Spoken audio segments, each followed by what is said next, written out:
નમસ્કાર દર્શક મિત્રો, ગુજરાત ક્રાંતિ ન્યૂઝમાં આપનું હાર્દિક સ્વાગત છે।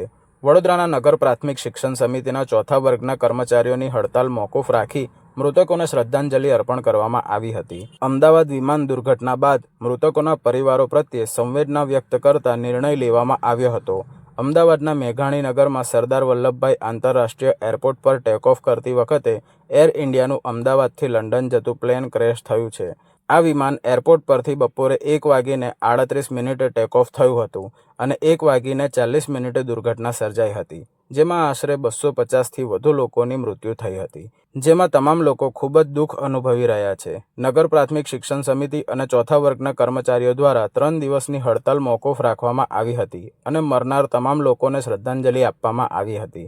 સાથે જે લોકો સારવાર લઈ રહ્યા છે તેઓ વહેલી તકે સાજા થઈ જાય તેવી ભગવાનને પ્રાર્થના કરી હતી। અમારા હડતાલનો 8મો દિવસ ગઈકાલે હતો અને બપોરના અરસામાં આપણને એક દુઃખદ મેસેજ મળ્યા કે અમદાવાદના મેઘાણીનગરમાં એર ઇન્ડિયાનું પ્લેન ક્રેશ થયું।